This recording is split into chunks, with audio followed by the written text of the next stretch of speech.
What's going on, everybody? Faking my way through some jazz while we see if some people are going to join here.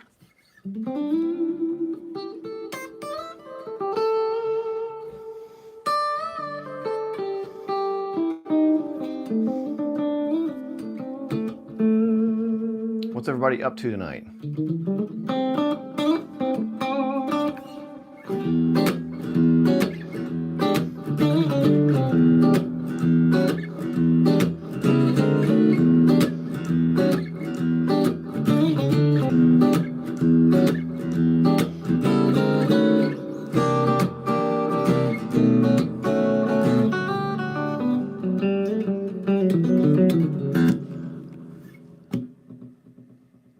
We got a couple of people checking it out here.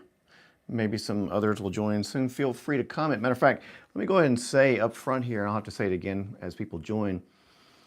I have a couple of questions for you guys. What would you like to see more of on my channel? That's one of the biggest ones. The second biggest one would be what, if I were to put a course out, an easy to follow video course with all the needed, PDFs and backing tracks and things like that, what would you want it to be? Would you want it to cover soloing? Would you want it to cover something more rhythmic?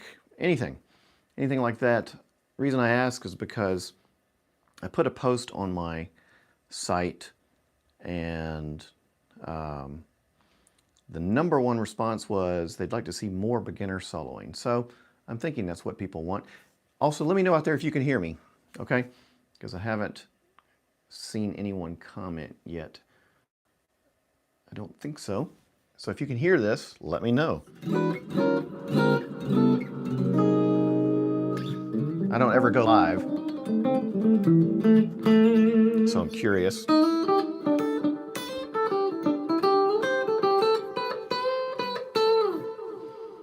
Is anyone out there? Hello?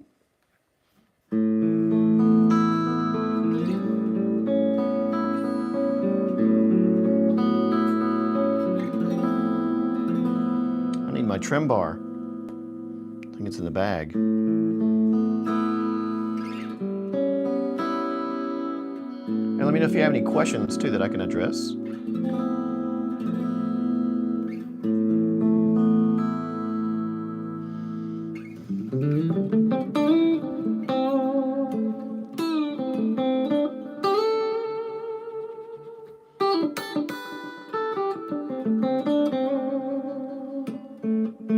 Can everyone hear this? The guitar as well as the babbling?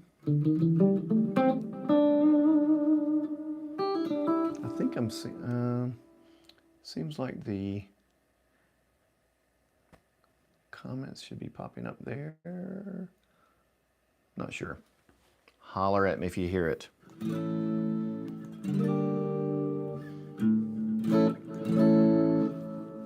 The thing I was playing at the beginning was my rough attempt at Misty, something I learned a long time ago. Whoa, I don't remember it exactly. But it's such beautiful chords.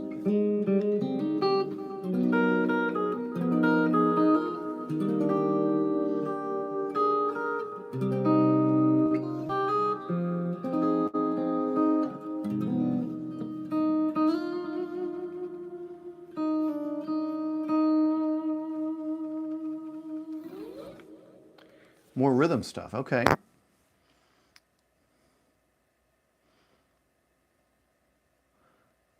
Thanks, Kyle. Let's see. And welcome, Kyle and Bob. There we go. Glad you can hear it too, because I'm actually trying a new mic here, a Hollyland mic, the magnet. I think it sounds good though.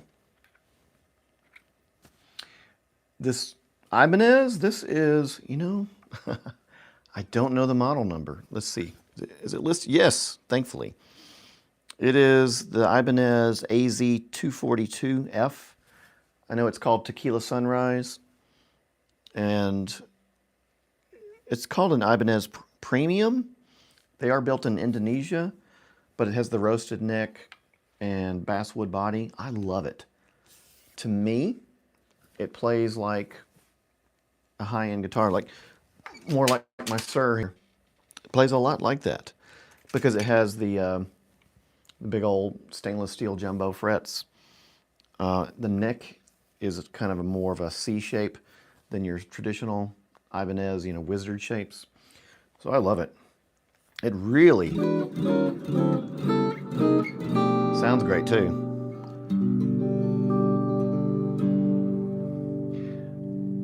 A lot of rhythm stuff is overlooked, but it's funny, I get the most requests from people, whether they're taking, Zoom lessons or in person. It tends to be the lead stuff. Rhythm is overlooked. One time, I will say this, I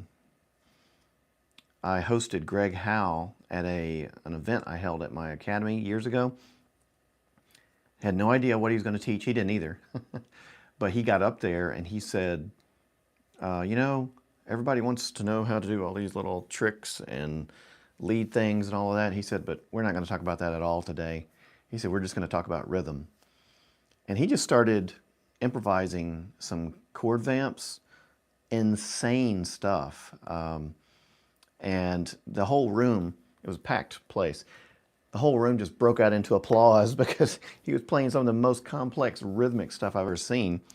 And he was like, oh, no, don't applaud. I was just demonstrating the impact of rhythm, So anyways, yeah, it is true. Rhythm is one of those things that tends to be overlooked, and not just in, chords, but in your soloing playing too. Because if people are just playing up and down a scale with no rhythm, or with bad rhythm, that's even worse. So you can make something interesting with very cool rhythms and keep it simple too.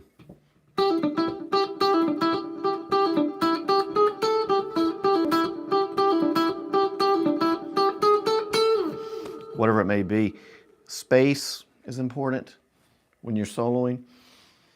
So for those of you who are joining, the question is, what do you want to see more of on the channel? And as far as some courses that I'm thinking of releasing as well, what would you like to see? Would you like to see something based around soloing or rhythm? You tell me, because I'm curious. The number one response I got when I put a post in our community section on the channel was people wanted to see more beginner soloing. And beginner soloing, sometimes beginner, people walk away from that term because they think it's too basic. Beginner soloing is, that can be a lot, and it can get you up to a point where you're covering the entire fretboard very easily, that sort of thing. So it's not, when I think of intermediate and advanced, intermediate, I think of more of, okay, now you're kind of messing around with modes, you're incorporating a lot more arpeggios, stuff like that. So beginner soloing is a huge area, not just learning your first scale or something like that. Who else is here? We're getting a few more to join. Any questions about anything?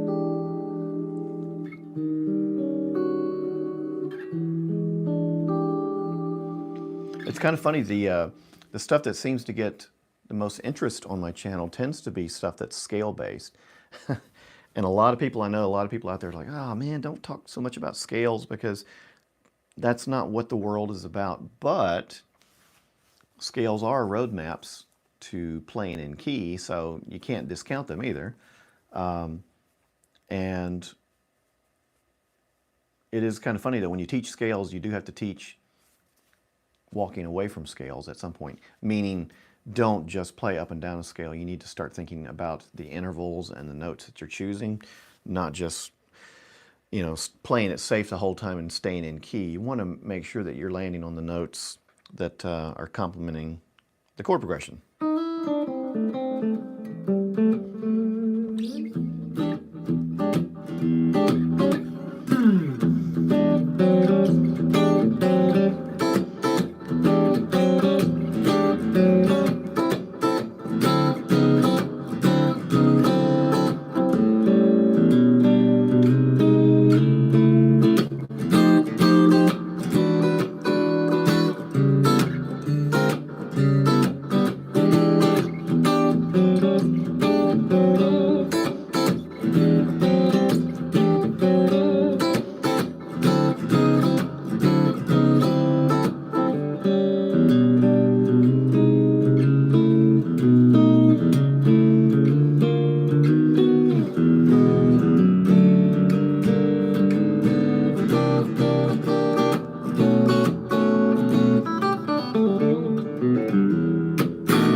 Show me how to live and play?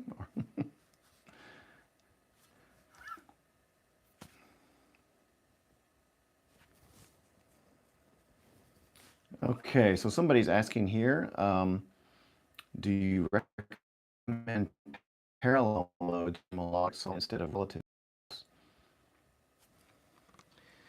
Um, that's an interesting question. I mean, obviously what's it gonna come down? It's gonna come down to what is going on chord-wise. So let me think about that for a second. If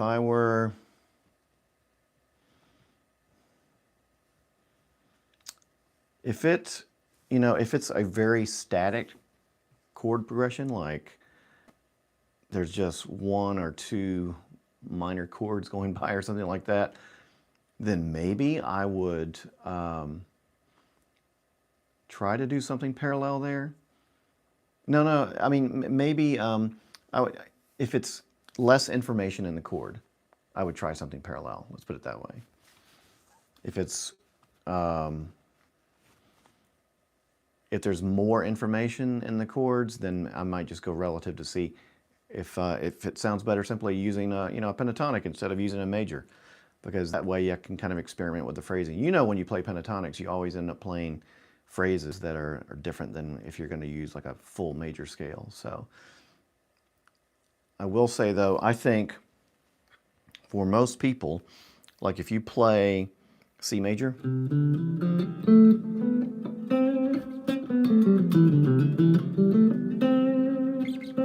cutting out here. So if you got your C major scale, the relative minor to that is going to be A minor, right?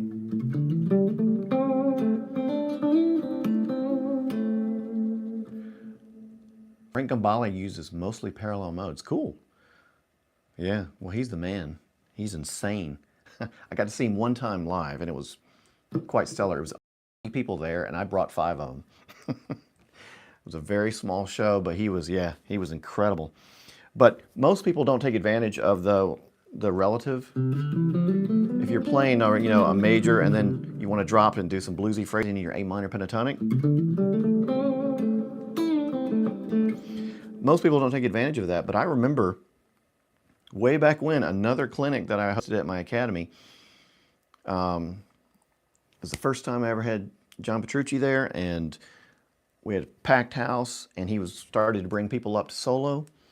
And the first guy that went up, that was nerve-wracking, right? Being the first person to go up and solo. And John had told me too, he said, this is the first master class I've ever hosted, been a part of. So it was really cool.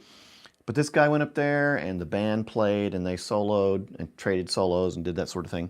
And then afterwards, the guy came to me and said, hey man, I'd like to sign up for some lessons. And I was like, man, you played fantastic. I said, I will be happy to help you in any way I can. But I said, you did a great job. I said, it sounded really good. And it did. It was some stellar playing. And all he knew was this shape here, the standard minor pentatonic. And then he knew this shape here of the 3-note per string major scale, the relative major. That was it. He knew 2 scale shapes. He played to his strengths the entire time. And he might have played an octave of one of them or something like that. But that showed me right there that if you play to your strengths and don't try to play stuff live that is, outside of what you're capable of, you can always sound good, even if you're standing next to John Petrucci, right? Because this guy sounded great. And so it's all about listening, playing less, and I'm talking about when you're playing live in something that matters. Play to your strengths, always. You're always going to sound better. So, but yeah, Gambale is out of my reach, man. He's insane. He's out of pretty much everybody's reach, except there's that one guy who used to, what was that guy's name? Has anybody ever heard of Marshall Harrison? That guy used to do Gambale licks all the time on the internet. I think he used to teach it too. And he also would teach a lot of Holdsworth stuff. But Marshall Harrison, yeah, I haven't seen that guy in years, but he was a well-known shredder probably 10 or 15 years ago. Incredible player. So the question of the evening, I was asking for those new people who've joined, do you want more soloing stuff on the channel? Do you want more rhythm stuff on the channel? And what's a weakness of yours that I can do a video about and focus on, right? And you got to think of it this way too, keep it simple. Because I'm not looking to put broad subjects out there, right? And I'm trying to solve a simple problem that you may have in your playing. So I love any ideas you want to throw out are helpful. And if this, if this ends and you want to put a comment down below this afterwards, that's cool too. Can you hear the guitar okay? I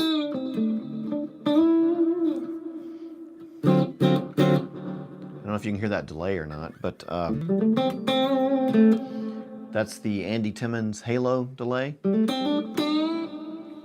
Love that. It's just plug and play. I've talked to a couple of guys who have it, and they claim they don't tweak it at all either. They just plug it in and go with the Andy Timmons preset. It's perfect, and it really is. What's that? Well, I started to learn one of his songs, but I can't remember it now. What was it?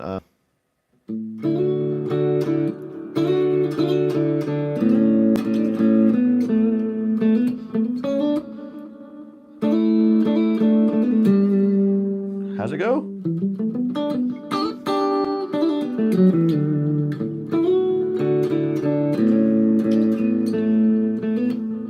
I don't know it.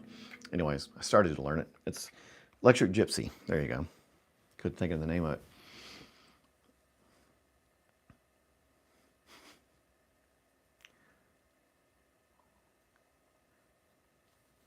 Let's see, anything else going on here? By the way, how do I pronounce your name? Is it Doroteo? Doroteo? Let me know if that's right. I'm just curious if you're still there.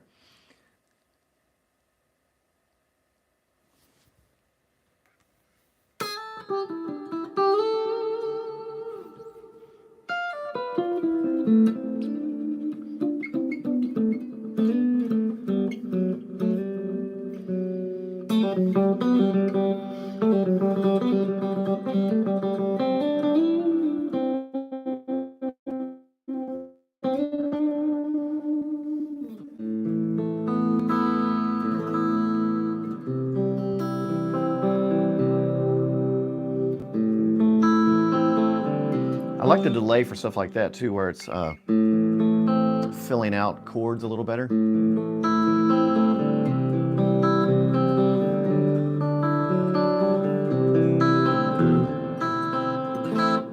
Yeah.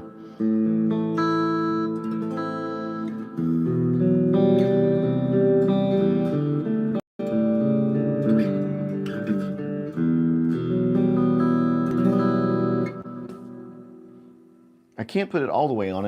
I probably do need to tweak it a little bit because it obviously changes with the pickups a bit. Seems to be hot on a couple of my guitars here. In any case, I don't want to just drone on endlessly here. I'll ask the question here at the end. You can post in the comments below. Let me know what you want to see more of on my channel. What would be helpful to you? What's a problem I can solve for you with a video lesson or a course? And I really do read those, and I want that feedback because it gives me an idea as to what I can really help you guys with. And that's the only stuff I'm going to put on my channel. I'm not going to put useless, stuff that's all over sometimes I'll, do a gear review or something like that, and that's not useless, but it's not, what the crux of my channel is about. I want to teach. I want to make sure that we're solving these problems for people on guitar so they can play more guitar better. So thanks to all of you who watched, and I'm going to end it now. Let me know what you're up to and what you want to see more of, and I'll see you all next time. Okay, guys? Take care.